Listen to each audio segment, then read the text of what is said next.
biggest surprise about owning, there are lots of surprises by the way, but the biggest surprise, and it's a pleasant surprise, about owning your own aircraft is the number of trips, and I'm talking longer trips, that you end up doing that would simply almost never happen otherwise.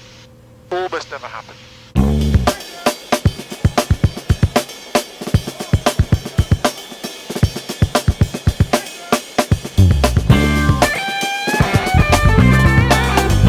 So, my plan today is to fly up to Welshpool, because I've never been there before, and have breakfast there, because just flying over the Welsh mountains in today's weather is going to be beautiful.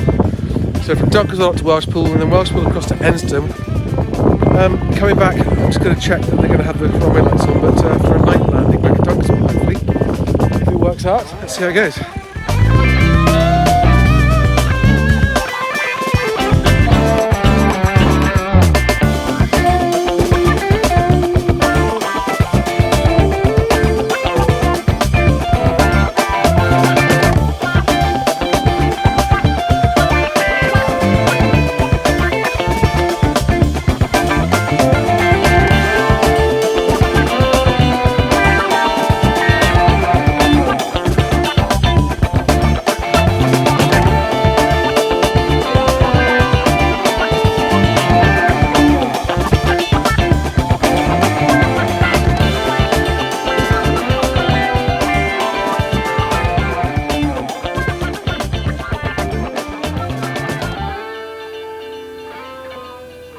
Cardiff radar, November 1320 Sierra.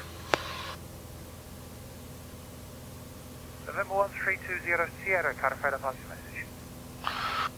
November 1320 Sierra, it's a Cessna 182 on a VFR flight from Dunkerswell to Welshpool, just departed Dunkerswell, 1 POB, requesting a basic service but also transit of your airspace at 5,000 feet through your overhead, requested routing. November 1320 Sierra, Roger, Cardiff, QNH is 1020, confirming your IFR or VFR. AFM VFR and QNH 1020, November 20 Sierra. November 20 Sierra, squawk 3612. Squawking 3612, November 20 Sierra. November 1320 Sierra is identified and is clear to transit Cardiff controlled airspace at altitude 5,000 feet VFR, QNH 1020. Cleared transit Cardiff 5,000 VFR, QNH 1020, requesting a new transit altitude of 6,000 feet, 20 Sierra. November 20 Sierra, Roger, climb altitude 6,000 feet, re-cleared to transit at 6,000 feet. Transit 6,000 feet VFR, approved for 20 and they're requesting, if I can route direct to Bravo Charlie November from here, that would be great, otherwise I can slip through overhead. November 20 Sierra, no, direct to Brecon is approved, and what service are you requesting outside controlled airspace? Basic service outside controlled airspace, 20 Sierra. Roger, basic service outside, yeah. Roger, basic service, 20 Sierra, thank you.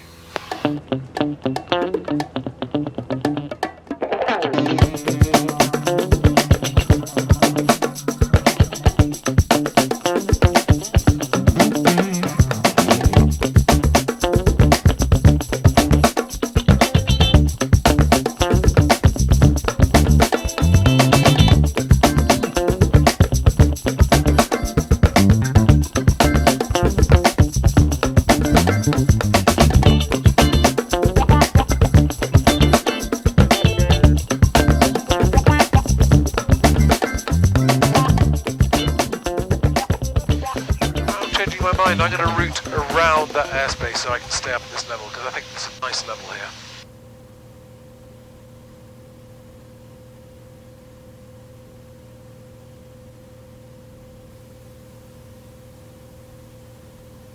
Cardiff radar, November 20 Sierra. November 20 Sierra, first message. I'm just going to slightly reroute around to the east of the Bravo Charlie November class Alpha airspace, 20 Sierra. Roger. So, little update. It's 1 week until the plane goes in for its annual. I am sincerely hoping it's going to be a very quick annual. I'm not aware of any issues that should prevent it being a quick annual, but you never know. Last year's annual was quite a major annual, and a lot of stuff happened and it was expensive, so I'm really, fingers crossed, hoping that we're aware of any issues and that we won't find any, but you never know, you never know. So, who knows? Best case scenario, it'll be on the ground for 2 weeks. Love to get it back in time for Christmas, in case the weather's good over Christmas. Worst case scenario?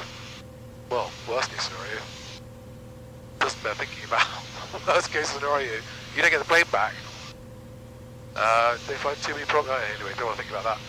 Yeah, the planned respray has been postponed for a couple of reasons, which suits me too.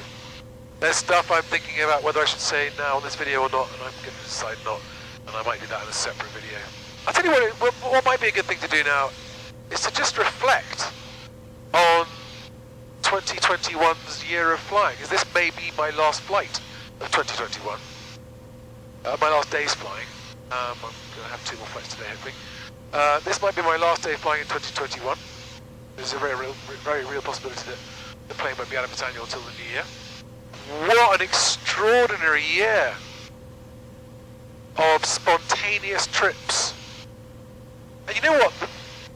The biggest takeaway is actually for anyone who's fortunate enough to be in the position to consider buying their own aeroplane. You've got to be flying at least 50 hours a year already just on rented and club aircraft. And if you're not already doing that, then I wouldn't bother. But if you are flying 50 hours a year and wish you could do more, and find that one of your limitations is the fact that aircraft availability, or when you do have it booked, the weather's against you, or when you turn up at the airfield, you got the aircraft is booked and the weather's okay, but you then find that there is a fault with the plane that prevents you flying it because of the last person who flew it or something. You know, any of these things that are outside your control make it much harder to build up flying hours than when you have your own plane. The biggest surprise about owning, there are lots of surprises by the way, but the biggest surprise, and it's a pleasant surprise, about owning your own aircraft is the number of trips, and I'm talking longer trips, that you end up doing that would simply almost never happen otherwise. Almost never happen. My trip to Scotland, my 6-day trip to Scotland, was a spontaneous one. I only decided the day before, and I had a most incredible flight up to Scotland on my own, around the Highlands, up the Great Glen. Went to Glenforce, went to Newhall Mains. What a learning experience that was. My trip to Norway, again, my flight in this plane to Norway was epic. It really was. And I did it in one day from Dunkerswell to Sandefjord, Torp in Norway, with 2 stops, one in Holland, one in Denmark for refueling. Epic day of flying. And the weather was amazing for me, luckily. And then being stuck in Norway, and that trip is extremely unlikely to have happened in a rented or club aircraft. Not impossible, but much harder to make happen. Spontaneous trips to the family. You know, my trips to Sussex to see my parents, my kids' grandparents. All of these things suddenly become a lot more available to you when you own your own aircraft. Of course, it costs more money. It costs considerably more money to own your own aircraft. You can argue the flying hours, the cost per hour ends up being a bit cheaper, but maybe that's possible. But you've got to take aircraft ownership. The cost of aircraft ownership you've got to take over a long period of time, so like 5 years, because you know your annuals are going to be wildly varying. You're going to have big jobs some years, no jobs other years. And the way I see it is the purchase is not spending money. You are investing in an asset that you can sell. So if you can find a way to buy the plane, if you've got the lump of cash available, or if you can get the money by selling other stuff or by financing it, that's you know, at the moment aircraft prices are holding their value or even going up. So I don't see that as a cost of airplane ownership. Yes, you've got to find the funds to put them into the plane, and I consider this is just my method, right? The way I see it is if you didn't spend money on your annual, the value of your aircraft would reduce. Therefore, I view maintenance costs as an investment. I genuinely do, because not only do they make the aircraft more valuable, probably at least by the cost of the maintenance, but they actually maintain its longer term value as well. You stay ahead of the maintenance. So I take the annual cost as a big hit. Hangarage, insurance, annual maintenance are all solid lumps, and that's the same however much you fly, pretty much, right? That is, the way to think of it is, that's the entry price into the club of aircraft ownership. And it's a worthwhile price because it opens up a world of aviation opportunity to you that it's very, very hard to come by otherwise. I mean, anyone who owns their own aircraft is immensely fortunate. How did I get myself into the position to this? Well, that's a story. I'll do another video on that, because Controlled airspace basic service. Roger, basic service, November 200. I'll do a separate video on that, because that was an epic journey in its own right. It took me 3 years of persistent effort to end up owning this plane. I never imagined I would end up owning a plane. The way it unfolded was totally unpredictable. But if I hadn't put myself on that journey of wanting to own an aircraft, I wouldn't have found myself in the right place at the right time to take the opportunity that came along. Separate video. I will do it because it's a fascinating story. Well, I think so anyway. But there's no pretending. I'm speaking also, by the way, as a private pilot, an amateur private pilot, who's flying it just for personal reasons. Family, work trips, but it's personal. There's nothing commercial about my flying. That has its own challenges, because staying current when you are busy raising a family, running businesses, is immensely challenging. And it's only because I get to use flying as part of my family activities and my work activities that I get to fly so much. I say fly so much, how much have I flown this year? It's about 100 hours this year, including my flights to Norway. I think it'll be just over 100 hours. And that's with 3 months of lockdown when I couldn't fly. So about 100 hours of flying in 9 months. So you see, I'm just trying to work out what that would have cost in the Club 182s. It would have, 100 hours of flying in Club 182s would have cost about £24,000. With no asset, no underlying asset that you're maintaining or investing in it. Yeah, I've got to crunch those numbers, because if you're doing 100 hours a year, I would say that maybe, like for like aircraft, it starts to become more viable to own it.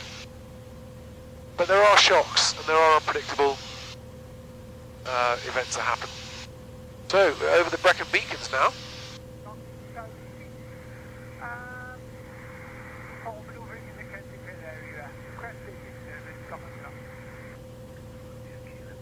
I was amazed to see how many people on one of the Flyer magazine videos said that they didn't know about this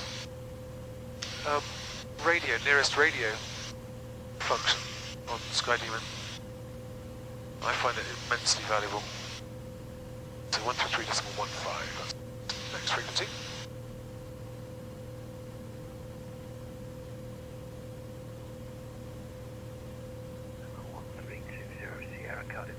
Further for you, Squawk 7000. Roger, Squawk 7000, 200. And November 20 Sierra, services card terminates vehicle on route, suggest London information 124750. 124750 for London, 200, thank you, bye. Let's go to London first, then we're a bit too far for Shawbury. London information, November 1320 Sierra.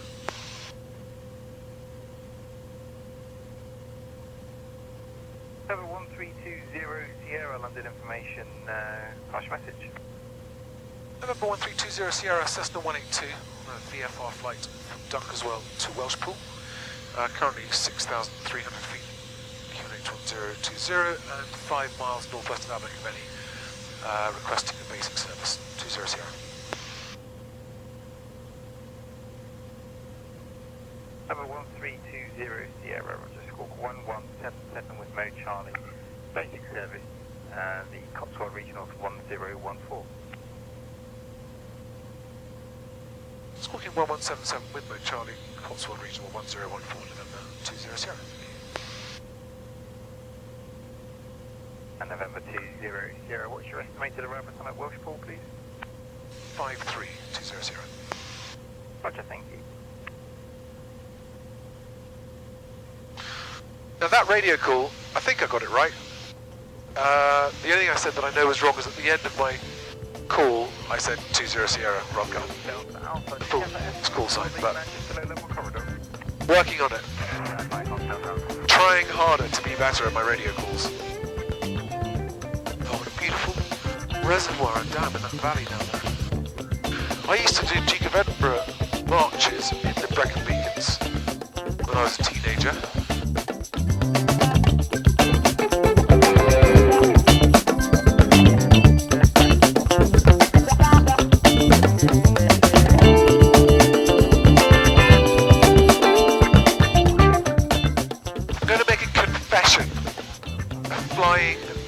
Private pilot confession. The thing I'm shortest of in my life is time, and just that's self-inflicted. It's because of everything that I'm trying to achieve, and raising a family, making sure I spend time with the kids, keeping all the balls in the air that I'm juggling, and striving to make best agent work, which is not yet doing, and I've got to keep on going until it makes it. Otherwise, it will all be for nothing. And there, I have the same immense pressures that everyone has in their lives, right? And that it's that life gets in the way. Phrase that we hear so often that I refuse to let that happen. Okay, I can very, very easily say, I'm sorry, life got in the way.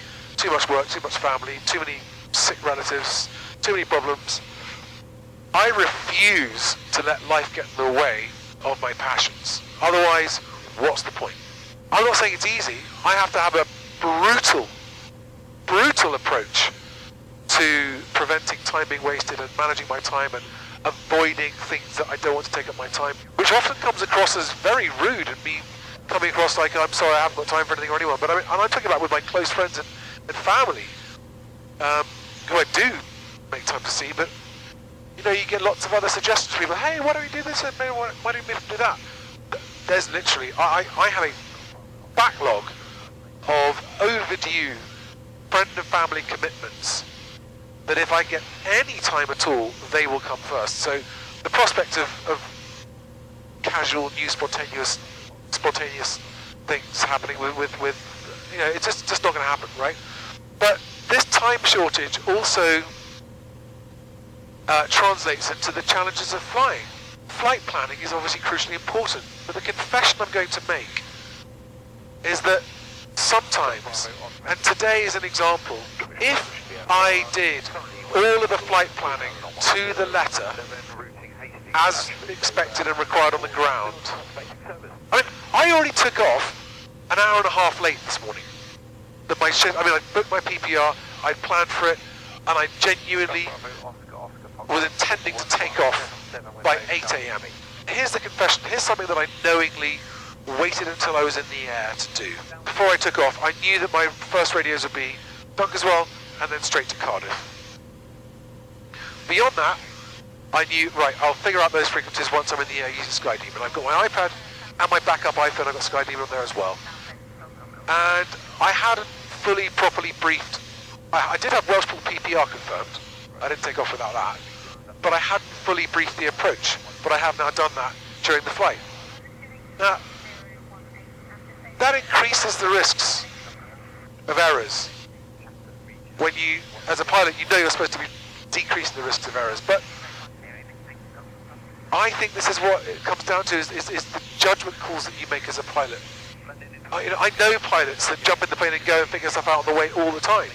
And they make less errors than me, that they are more advanced, more accomplished pilots than me. And I'm not confessing to being careless. I'm not being careless. I'm conscious of some of those things where I do cut some corners. Because honestly, if I didn't occasionally make carefully considered corner cuts, I'm not sure I would win the battle against life getting in the way. That's the truth. compromises we have to make everything we want to happen and get the most out of life. I'm not aware that these planning errors ever put anyone else in danger. That would be unacceptable. And I can hear lots of pilots watching this going, oh, you shouldn't do this, you shouldn't do that. And yeah, you're right, you shouldn't. Life's not ideal. And honestly, if you stuck like glue to the rules, to the letter of the rules all the time, I think I'd stop flying. Truthfully. I think it would erode my flying. It would start to take some of the joy out of it. Now that doesn't mean I don't consistently continue trying to improve and get better and better and better. I do. I'm aware that as an amateur private pilot, there are many shortcomings in my flying, and I've never stopped learning. I watch flying videos on a daily basis to try and keep learning, studying stuff, and reading the. I read up on the Facebook comments and groups, discussions and debates. But yeah, there we are. There's my confession. I sometimes take off knowingly without a flight plan. There's Shopton down there. Do your worst in the comments. But if you're someone that understands what I'm saying, this constant battle to stop life getting in the way, and occasionally you cut corners on the planning. I mean, I did do my threat and error management before I took off. Like, what are the airspace threats? I acknowledge those. Check the warnings, check the NOTAMs, check the weather, and was satisfied that there weren't any threats other than the airspace I knew about that I didn't take into consideration. So let me know what you think, please. Genuinely, I'd like to know what you think about that. I'm now going to shut up talking and start thinking about my approach to Welshpool. I'm nearly there. Welshpool radio, Welshpool traffic. November 1320 Sierra, the Cessna 182, inbound to Welshpool from the south. 14 miles to run, joining overhead for runway 04. Standard overhead join. November 1320 Sierra, good morning. We're currently using runway 22 with a QFE of 1014. Oh, runway 22, okay, QFE 1014. So runway 22, QFE 1014, correct? Hey firm, there's just one about to depart, so if you want to join downwind, it's not an issue. Roger that, I'll join downwind, and could you give me your surface wind? Surface wind is calm. Right, okay. There's a 25 knot wind from the north up here, so that's why I was assuming it'd be on 04. Yeah, that's what a lot of people have said, but no, there's nothing on the ground. Roger that, okay. I'll join downwind, left hand, runway 22. Roger.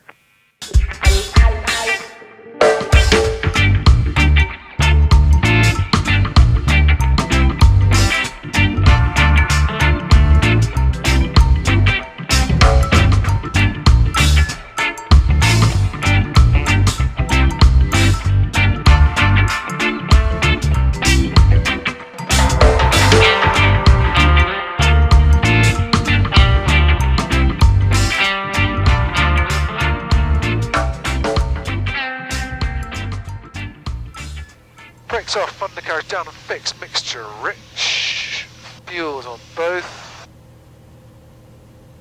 prop full forward,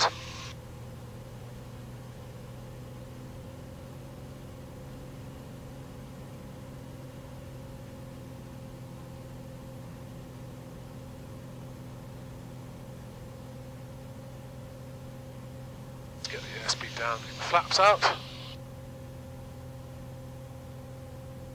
The wind is calm.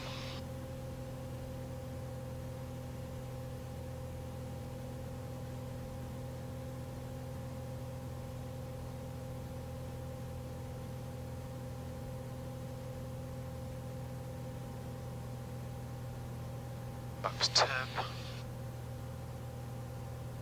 Laps 20. 1500 feet feels very high for a circuit. Oh. That's the reason why, though. Look at that ground. Quite steep descending base leg. Right. Reds, greens, blues. Checks complete. Ready to land. Laps 20.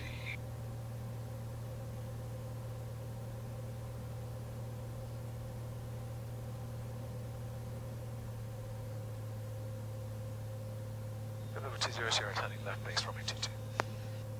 Roger.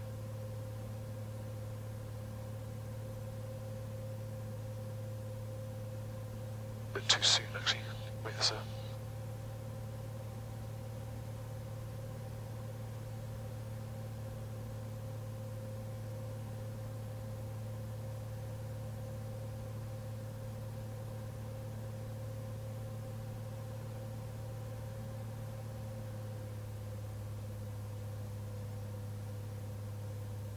And my cowl flaps are open as well.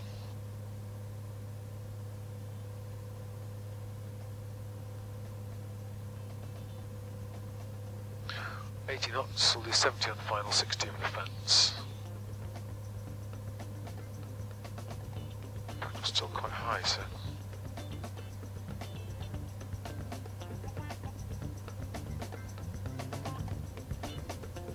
Zero, turning final, runway 22. Roger. No reported traffic effect and service wind is line variable. Right, I'm going to go full flaps because I'm too high. Run usual 20 degrees. Overshot the final turn.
Go and see where we can have breakfast.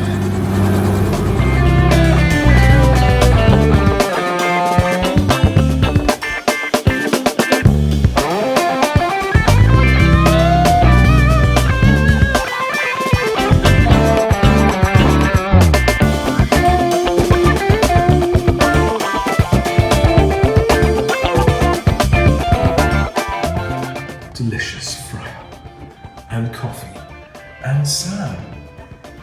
Wave.